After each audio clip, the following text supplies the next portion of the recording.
തൃശൂർ ജില്ലയിൽ കോൾനിലങ്ങളിൽ കൊയ്ത്ത് വ്യാപകമായതോടെ നെല്ല് സംഭരിക്കേണ്ട മില്ലുകാരുടെ ചൂഷണവും ശക്തമാകുന്നു. നെൽ കർഷകരെ പുറകോട്ടടിക്കുന്ന കേന്ദ്ര നിർദ്ദേശവും മില്ലുടമകളുടെ ചൂഷണവും നെൽ കർഷകർക്ക് തിരിച്ചടിയാണ്. സംസ്ഥാനത്ത് നെൽകർഷകർ നേരിടുന്ന പ്രശ്നങ്ങളിൽ ശക്തമായി ഇടപെടാൻ ഒരുങ്ങുകയാണ് കേരള കർഷക സംഘം. തൃശൂർ ജില്ലയിൽ പ്രധാനമായും കോൾനിലങ്ങൾ കേന്ദ്രീകരിച്ചുള്ള കൊയ്ത്താണ് പ്രധാനമായി നടക്കുന്നത്. 30,000 ഹെക്ടറിലധികം കോൾനിലങ്ങളുള്ള പ്രദേശമാണ് തൃശൂർ ജില്ലയിലേത്.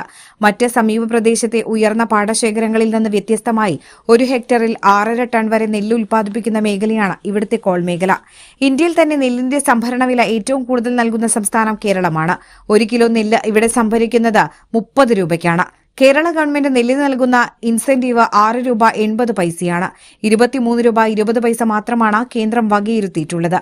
1 കിലോ നെല്ല് കൃഷിക്കാർ സംഭരിക്കുമ്പോൾ 6 രൂപ 80 പൈസ അധികം വാങ്ങി 30 രൂപ വാങ്ങുകയാണ്. അങ്ങനെ വന്നാൽ ഇൻസെന്റീവ് ബോണസ് കേരളത്തിന് ഒരിക്കലും നൽകാൻ പാടില്ലാത്തതാണെന്നാണ് കേന്ദ്രത്തിന്റെ ഉത്തരവുള്ളത്. ഇതിനിടയിലാണ് നെല്ല് സംഭരിക്കുന്ന മില്ലുകാരുടെ ചൂഷണം വ്യാപകമാകുന്നത്. നെല്ലിന്റെ ഈർപ്പത്തിന്റെ അളവ് പറഞ്ഞ് ഉയർന്ന തോതിൽ കിഴിവ് ആവശ്യപ്പെടുകയാണ് മില്ലുകാർ. ഇതുമൂലം പല പാടശേഖരങ്ങളിലും കൊയ്ത്തു കഴിഞ്ഞ് ചാക്കിൽ നെല്ല് നിറച്ച് പാടത്ത് അട്ടിയിടേണ്ട സാഹചര്യം നിലനിൽക്കുകയാണ്. മില്ലുടമകൾക്ക് ദുർവാശിയെന്നാണ് കർഷകർ പറയുന്നത്. നെല്ല് സംഭരിക്കുന്നതിൽ സംസ്ഥാന സർക്കാർ കൃത്യമായ ഉത്തരവിറക്കിയിട്ടുള്ളതാണ്.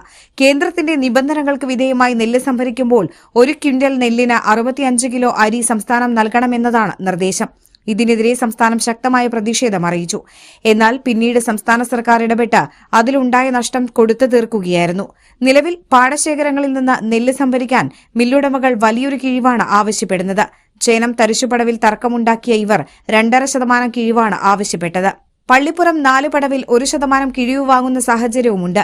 അടിയന്തരമായി ജില്ലയിലെ മില്ലുടമകളെ വിളിച്ച് കർഷക സംഘടനകളുമായി ചർച്ചയിലൂടെ പ്രശ്നം പരിഹരിക്കണമെന്ന് കേരള കർഷക സംഘം ആവശ്യപ്പെട്ടു. കൃഷിക്കാർ നൈരാശ്യത്തിലേക്ക് വന്നാൽ അവർ കൃഷിയിൽ നിന്ന് പുറകോട്ടു പോകും. ഇൻസെന്റീവ് ബോണസ് റദ്ദാക്കണമെന്ന കേന്ദ്ര സർക്കാർ ഉത്തരവ് അടിയന്തരമായി പിൻവലിക്കണമെന്ന് കേരള കർഷക സംഘം സംസ്ഥാന കമ്മിറ്റി അംഗവും തൃശൂർ ജില്ലാ പ്രസിഡന്റുമായ PR വോഗീസ് ആവശ്യപ്പെട്ടു.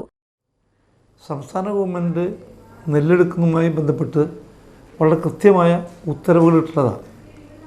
കേന്ദ്ര ഗവൺമെൻറ്റിൻ്റെ നിബന്ധനകൾക്ക് വിധേയമായിക്കൊണ്ട് നെല്ല് സംഭരിക്കുമ്പോൾ 1 ക്വിൻ്റൽ നെല്ലെടുത്താൽ 68 കിലോ അരി സർക്കാർ നൽകണമെന്നാണ് കേന്ദ്ര നിർദ്ദേശം.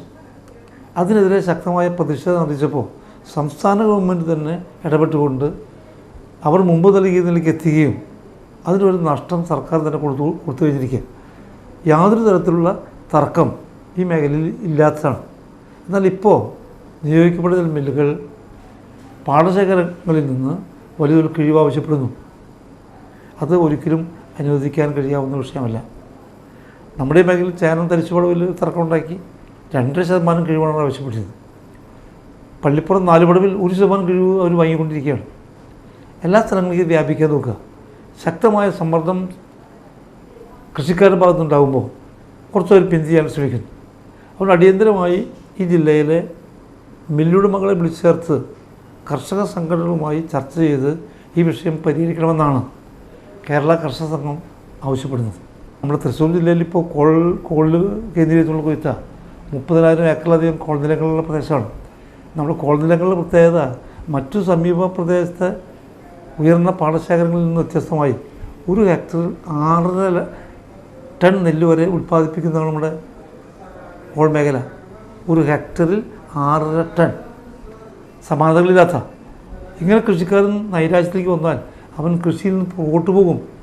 അപ്പോൾ അടിയന്തരമായി കേന്ദ്ര ഗവൺമെൻറ്റിൻ്റെ ഈ ഇൻസെൻറ്റീവ് ബോണസ് റദ്ദാക്കണം എന്നുള്ള ഉത്തരവ് പിൻവലിക്കണം.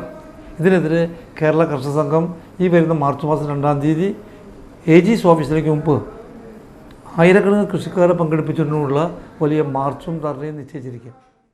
ഇതിനെതിരെ മാർച്ച് 2-ന് തൃശൂർ AG's ഓഫീസിലേക്ക് മാർച്ചും ധർണയും നടത്താനൊരുങ്ങുകയാണ് കേരള കർഷക സംഘം. 1000-ലേറെ നെൽകർഷകരാണ് പ്രക്ഷോഭ പരിപാടിയിൽ അണിനിരക്കുക.